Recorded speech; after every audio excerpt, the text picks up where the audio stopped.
अस्मत्गुरुसमारम्भां यतिशेखरमध्यमां लक्ष्मीवल्लभपर्यन्तां वन्दे गुरुपरम्पराम् ஆழ்வார்கள் வாழி அருளிச் செயல் வாழி தாழ்வாதுமில் குறவர்தாம் வாழி ஏழ்வாறுமுய்ய அவர்களுரைத்தவைகள்தாம் வாழி செய்யமறை தன்னுடனே சேர்ந்து அகலகில்லே நிறையுமென்ன அலர்மேல் மங்கை உரை மார்பா நிகரில் புகழாய் உலகம் உன்னுடையாய் என்னையாழ்வானே நிகரிலமரர் முனிக்கணங்கள் விரும்பும் திருவேங்கடத்தானே புகழொன்னில்லா வடியேன் உன்னடிக்கு இழமர்ந்து புகுந்தேனே அகில புவன ஜன்மஸ்தேம பங்காதிலீலே வினத விவிதபூத உராத ரக்ஷைக தீக்ஷே ஸ்ருதிசரசி விதீப்தே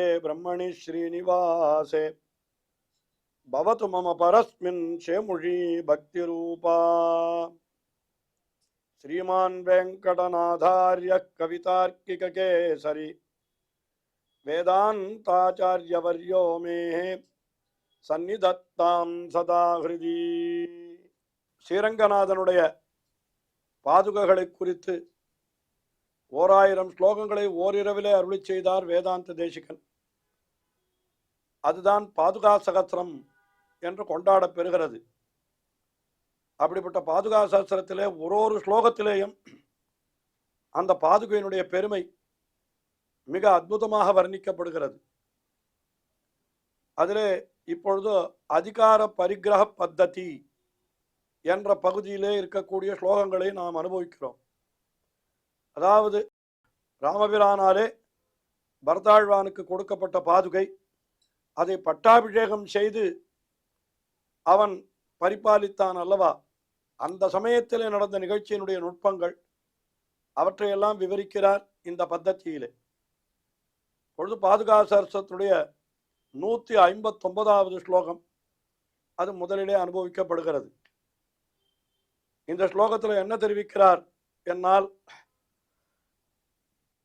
காட்டிலே இளைய பெருமாள் லக்ஷ்மணன் கண்ணுறங்காமல் இருந்து ராமபிரானை காத்தான். நாட்டிலே பாதுகையான நீ பரதாழ்வானை கண்ணுறங்காமல் இருந்து காப்பாற்றுகின்றாய் என்று இப்படியாக அற்புதமான அர்த்தத்தை தெரிவிக்கிறார்.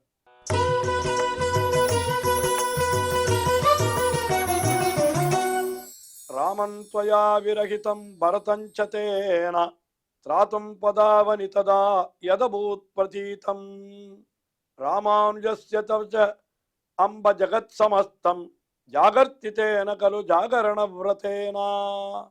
ஏ பதாவனி, பதாவனி என்னால் அம்ப பதாவனி, அதாவது திருவடியை காப்பாற்றுகின்ற பாதுகை தாயே என்று, பாதுகா தேவியே பாதுகை தாயே என்று சொல்லுகிறார்.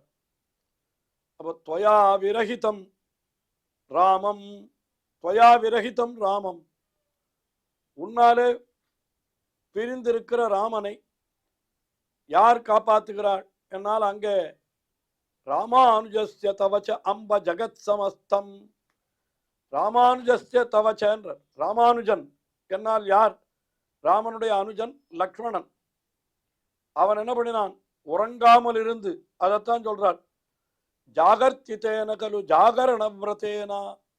ஜாகரண விரதம், ஜாகரண விரதம்னா என்ன, விழித்திருக்கிற விரதம், தூங்காமல் விழித்திருத்தல். இது ஒரு பெரிய விரதமாக சொல்லப்படுகிறது. சாஸ்திரத்திலே கூட ஒவ்வொரு ஏகாதசி அன்றைக்கும் இரவிலே நாம் கண் விழித்திருக்க வேண்டும் என்று சொல்லுகிறது. தூங்கவே கூடாது, கண் விழித்திருந்து பகவானையே தியானம் பண்ணி கொண்டிருக்க வேண்டும். ஏகாதசி அன்னைக்கு உணவு உண்ணக்கூடாது, இரவிலே விழித்திருக்க வேண்டும். இதில் உணவு உண்ணாமல் இருக்கிறத கூட பண்ணிவிடலாம், சாப்பிடாத இருந்துடலாம். ஆனால் விழித்திருக்கிறது என்கிறது முடியுமோ நம்மளால? அதெல்லாம் நடக்கவே நடக்காது. ஆனால் அனித்ர சததம் என்று சொல்லும்படியாக 14 வருடங்கள் லக்ஷ்மணன் எப்படி இருந்தான், ஜஹவ் நித்ராம்ச தந்திரீச்ச என்ற, ஜஹவ் நித்ராம்ச தந்திரீச்ச, நித்ராம் என்னால் உறக்கம், தந்திரி என்னால் சோம்பல். இந்த 14 ஆண்டுகள் எல்லாவற்றையும் துறந்திருந்தான் இளைய பெருமாள். லக்ஷ்மணன். அதை இங்க சொல்லுகிறார். ராமானுஜஸ்ய ஜாகர்த்தி ஜாகரணவரதே என்று அவன் காட்டிலே இருந்து அப்படி அந்த காரியத்தை செய்தான். ஆனால் நீ என்ன பண்ணினாயின்னு கேட்டா, அதாவது உன்னை விட்டு பிரிந்த ராமபிரானை காப்பாற்றுவதற்காக லக்ஷ்மணர் தூக்கம் இல்லாமல் இருந்தார். நீ என்ன பண்ணினாய்னா, ராமனை விட்டு பிரிந்த பரதனை காப்பாற்றுவதற்காக நீ கண் மூடாமல் இருந்தாய் என்று பாதுகையை பார்த்து சொல்லுகிறார். பாதுகை என்ன பண்ணித்து, ஆஹா, காட்டிலே இளைய பெருமாள் என்ன காரியத்தை செய்தானோ, அதாவது ராமனுடைய திருமேனி ரக்ஷணம், அதை செய்தான். நாட்டிலே அதா காரியத்தை இந்த பாதுகை செய்கிறது. என்ன செய்கிறது? ராமனுடைய சொத்தான அயோத்தியையும் ரட்சித்து ராமனுடைய தம்பியான பரதனையும் ரட்சிக்கிறது என்று இப்படியாக அற்புதமான சொல்ல அர்த்தத்தை சொல்ல. திராத்தும் பதாவனி ததா யதா அபூத் பிரதீதம். அந்த ராமம் தொயா விரகிதம் பரதம் சேன், அதாவது ராமனை விட்டு பிரிந்தவன் பாதுகை, ராமனை விட்டு பிரிந்தவன் பரதன். அங்கே என்னன்னா, ராஜ்யத்தை விட்டு பிரிந்தவன் ராமானுஜன் என்கிற இளைய பெருமாள். இப்படி காட்டில இருக்கிற இளைய பெருமாள் ஊனுறக்கம் இல்லாமல் 14 வருடங்கள் ராமபிரானை காத்தது போலே நீ நாட்டிலே இருந்து கொண்டு பாதுகா தேவியே நீ என்ன செய்தாய் என்னால், நீ தேன ஜாகரண விரதேன கலு, அந்த விழித்திருக்கிறது என்கிற ஒரு விரதத்தை நீ ஏற்றுக்கொண்டு என்ன பண்ணினாய்னா, நீ எல்லாரையும் ரட்சித்தபடியினாலே சமஸ்தம் ஜகத்து ஜாகர்த்தி, எல்லா உலகமும் எந்த விதமான தொந்தரவும் இல்லாமல் இருக்கிறது. அதாவது ஜாக்கிரதையாக அதுக்கு எந்த ஆபத்தும் இல்லாமல் அந்த உலகம் இருந்தது என்னால் அதுக்கு என்ன காரணம், நீ விழித்து கொண்டிருந்து ரட்சித்தபடியினால் என்றோ என்று. அதாவது காட்டிலே இருந்த ராமபிரானை லக்ஷ்மணன் விழித்திருந்து காப்பாற்றினார் போலே நாட்டிலே இருக்கிற பரதாழ்வானை நீ விழித்திருந்து காப்பாற்றினாய் என்று அந்த பாதுகையை பற்றி இப்படி அருளி செய்கிறார் இந்த ஸ்லோகத்தில். இப்படி 2 பேரும் ரட்சித்தபடியினால்தான் இந்த உலகமே க்ஷேமமாயிருந்தது என்ற அந்த அர்த்தத்தையும் நாம் இங்கே கொள்ளணும். அதுதான் அடுத்தது 160வது ஸ்லோகம். இந்த 160வது ஸ்லோகத்தில் அந்தப்புறத்திலே இந்த பாதுகை எப்படியெல்லாம் பூஜிக்கப்படுகிறது, அதுக்கு என்ன பெருமை என்ற அந்த அர்த்தத்தை தெரிவிக்கிறார்.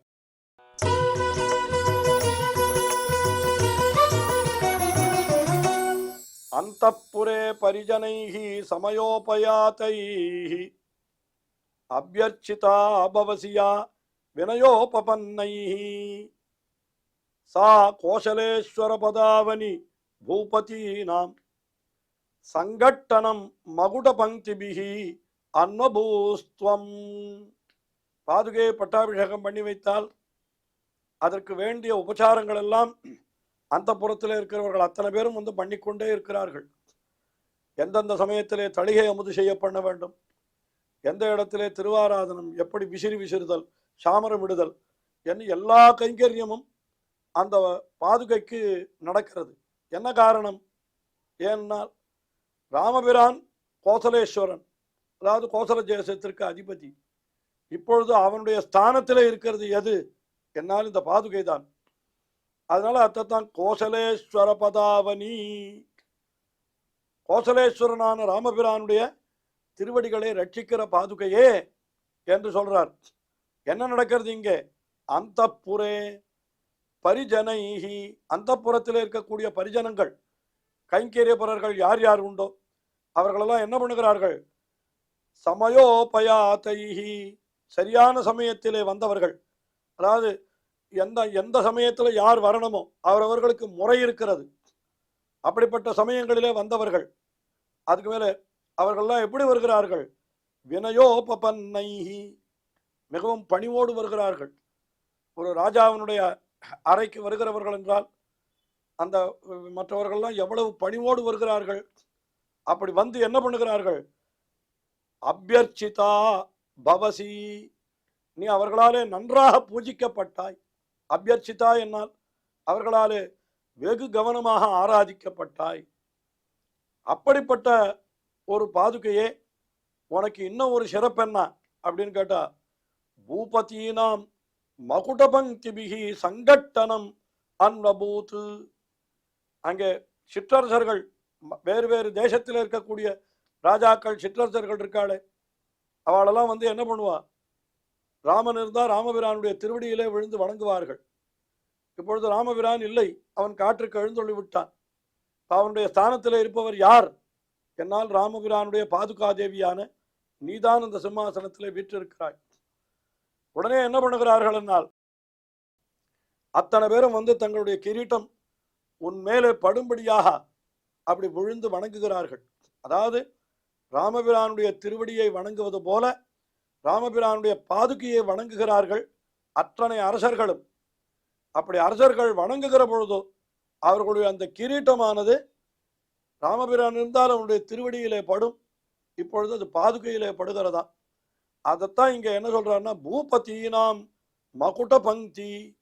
அங்க இருக்கக்கூடிய ராஜாக்களாகிற அவர்களுடைய மகுட பங்கி என்னால் என்ன, அந்த கிரீட்டங்களுடைய வரிசை அது என்னாச்சு, சங்கட்டனம் அன்பபூத். அது அந்த கிரீட்டத்திற்கும் இந்த பாதுகைக்கும் ஒரு சம்பந்தம் ஏற்பட்டதுன்ற. அப்படின்னா என்ன அர்த்தம், அந்த கிரீட்டத்தை இந்த பாதுகையிலே படும்படி அந்த ராஜாக்கள் வணங்கினார்கள். என்ன அத்தனை பேரும் வந்து வணங்கும்படியாக வென்றோ அந்த பாதுகை இருக்கிறது என்று அந்த பாதுகையினுடைய ஒரு பிரபாவத்தை இப்படி தெரிவிக்கிறார்.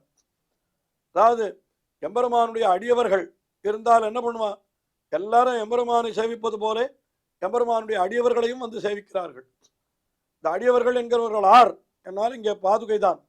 பாதுகை என்கிறது ஏற்கனவே நாம் தெரிவித்திருக்கிறோம். நம்மாழ்வார் பாதுகையினுடைய ஸ்தானம். இப்போ இங்கே சொன்னது என்ன அப்படின்னு கேட்டால், எம்பெருமானை சேவிக்க வருகிற அடியவர்கள் அத்தனை பேரும் நம்மாழ்வாருடைய திருவடிகளிலே விழுந்து வணங்குகிறார்கள். ஆழ்வார் எம்பெருமானார் ஜீயர் திருவடிகளே சரணம் என்று சொல்லுகிறோம் அல்லவா. அப்படி அந்த ஆழ்வாருடைய திருவடிகளை வணங்குகிறார்கள்.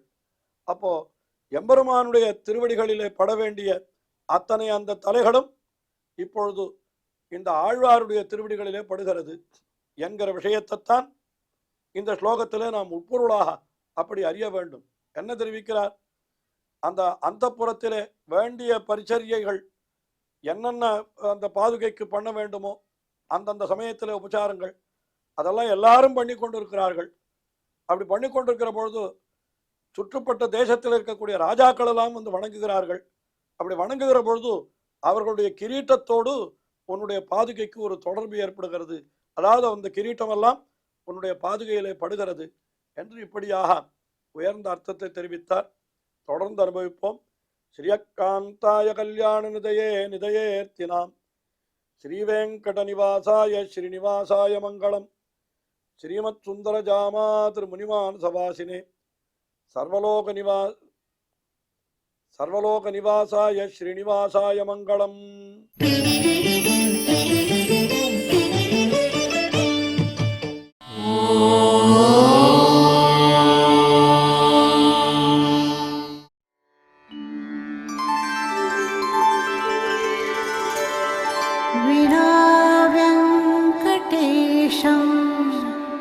ननाथो ननाथः सदा वेङ्कटेशं स्मरामि स्मरामि.